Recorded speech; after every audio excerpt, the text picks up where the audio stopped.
매일 아침 하나님과 함께 누리는 하늘의 양식, 오늘 만나. 아비가일이 다윗을 보고 급히 나귀에서 내려 다윗 앞에 엎드려 그의 얼굴을 땅에 대니라. 그가 다윗의 발에 엎드려 이르되, 내 주여, 원하건대 이 죄악을 곧 내게로 돌리시고 여종에게 주의 귀에 말하게 하시고 이 여종의 말을 들으소서. 원하옵나니 내 주는 이 불량한 사람 나발을 개의치 마옵소서. 그의 이름이 그에게 적당하니 그의 이름이 나발이라. 그는 미련한 자니이다. 여종은 내 주께서 보내신 소년들을 보지 못하였나이다. 내 주여, 여호와께서 살아계심을 두고 맹세하노니 내 주도 살아계시거니와 내 주의 손으로 피를 흘려 친히 보복하시는 일을 여호와께서 막으셨으니 내 주의 원수들과 내 주를 해하려 하는 자들은 나발과 같이 되기를 원하나이다. 여종이 내 주께 가져온 이 예물을 내 주를 따르는 이 소년들에게 주게 하시고 주의 여종의 허물을 용서하여 주옵소서. 여호와께서 반드시 내 주를 위하여 든든한 집을 세우시리니 이는 내 주께서 여호와의 싸움을 싸우심이요 내 주의 일생에 내 주에게서 악한 일을 찾을 수 없음이니이다. 사람이 일어나서 내 주를 쫓아 내 주의 생명을 찾을지라도 내 주의 생명은 내 주의 하나님 여호와와 함께 생명싸개 속에 쌓였을 것이요 내 주의 원수들의 생명은 물매로 던지듯 여호와께서 그것을 던지시리이다. 여호와께서 내 주에 대하여 하신 말씀대로 모든 선을 내 주에게 행하사 내 주를 이스라엘의 지도자로 세우실 때에 내 주께서 무죄한 피를 흘리셨다든지 내 주께서 친히 보복하셨다든지 함으로 말미암아 슬퍼하실 것도 없고 내 주의 마음에 걸리는 것도 없으시리니 다만 여호와께서 내 주를 후대하실 때에 원하건대 내 주의 여종을 생각하소서. 오늘 너를 보내어 나를 영접하게 하신 이스라엘의 하나님 여호와를 찬송할지로다. 또 내 지혜를 칭찬할지며 또 내게 복이 있을지로다. 오늘 내가 피를 흘릴 것과 친히 복수하는 것을 내가 막았느니라. 나를 막아 너를 해하지 않게 하신 이스라엘의 하나님 여호와의 살아계심을 두고 맹세하노니 내가 급히 와서 나를 영접하지 아니하였더면 밝은 아침에는 과연 나발에게 한 남자도 남겨두지 아니하였으리라. 다윗이 그가 가져온 것을 그의 손에서 받고 그에게 이르되, 내 집으로 평안히 올라가라. 내가 내 말을 듣고 내 청을 허락하노라. 아비가일이 나발에게로 돌아오니 그가 왕의 잔치와 같은 잔치를 그의 집에 배설하고 크게 취하여 마음에 기뻐하므로 아비가일이 밝는 아침까지는 아무 말도 하지 아니하다가 아침에 나발이 포도주에서 깬 후에 그의 아내가 그에게 이 일을 말하매 그가 낙담하여 몸이 돌과 같이 되었더니 한 열흘 후에 여호와께서 나발을 치심해 그가 죽으니라. 나발이 죽었다 함을 다윗이 듣고 이르되, 나발에게 당한 나의 모욕을 갚아주사 종으로 악한 일을 하지 않게 하신 여호와를 찬송할지로다.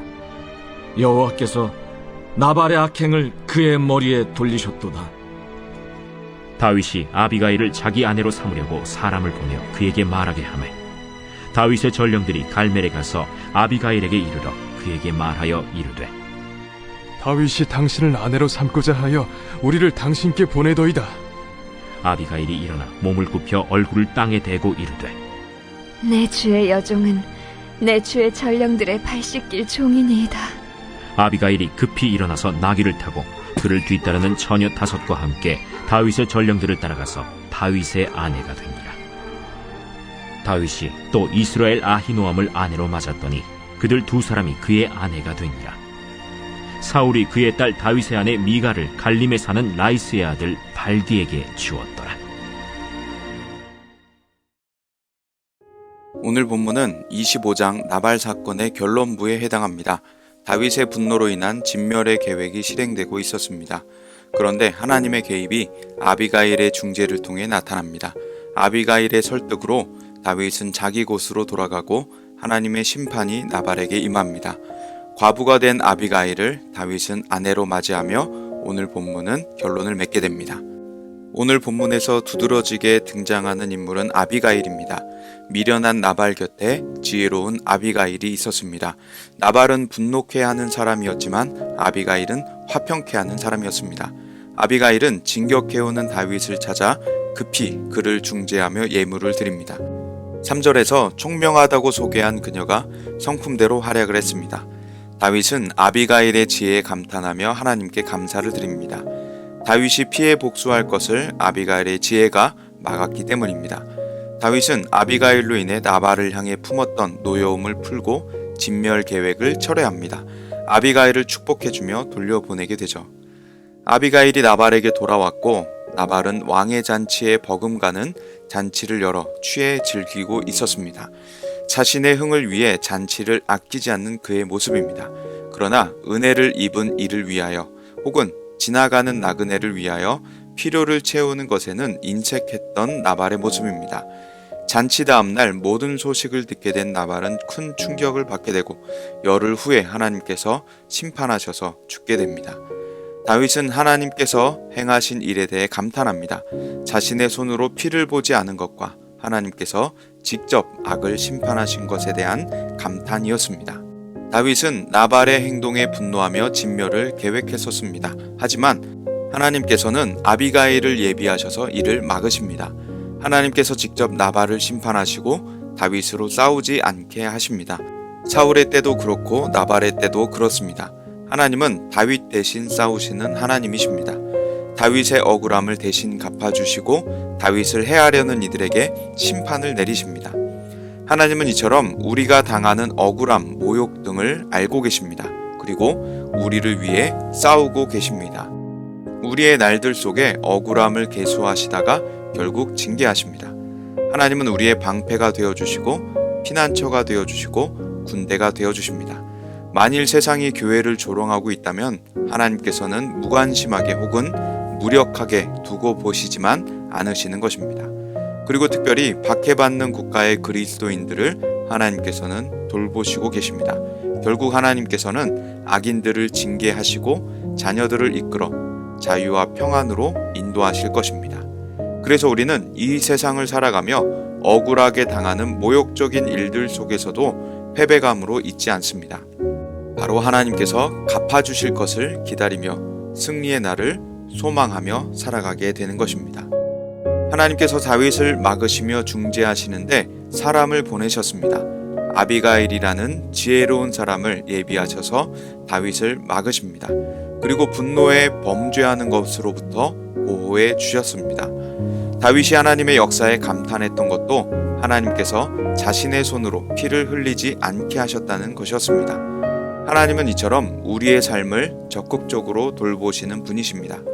우리 삶에도 누군가의 중재로 우리가 범죄하지 않게 되는 경우들이 있습니다. 하나님은 다윗에게 아비가일을 보내셨듯 우리에게도 누군가를 보내셔서 우리로 범죄하지 않도록 해주십니다. 전쟁과 심판은 하나님께 맡기고 하나님께서 이루신 승리를 얻는 것입니다. 특별히 날마다 우리 마음을 붙잡으시는 성령님이 우리에게 계십니다. 그분은 날마다 우리 속에서 중재하시며 우리로 주님을 닮게 하십니다. 그래서 우리는 오늘을 하나님께 맡기고 온유하게 인생길을 걸을 수 있게 되는 것입니다. 기도로 나의 모든 억울함을 하나님께 맡기시고 나의 마음을 풍랑 속에서도 평온하게 하시는 성령의 인도하심을 받는 오늘 하루가 되시기를 기도합니다. 부당하게 고난을 받아도 하나님을 생각함으로 참으면 아름답다. 베드로 전서는 말씀합니다. 우리에게 보내주신 아비가일의 음성을 귀 기울여 듣고 날마다 우리 속에 권고하시는 성령의 음성을 잘 듣고 행할 수 있는 우리가 되면 좋겠습니다. 우리의 삶을 주목하고 돌보시는 하나님을 신뢰하며 내가 하려는 심판을 하나님께 맡기고 온유의 길로 걸을 수 있는 저와 여러분이 되기를 간절히 소망합니다.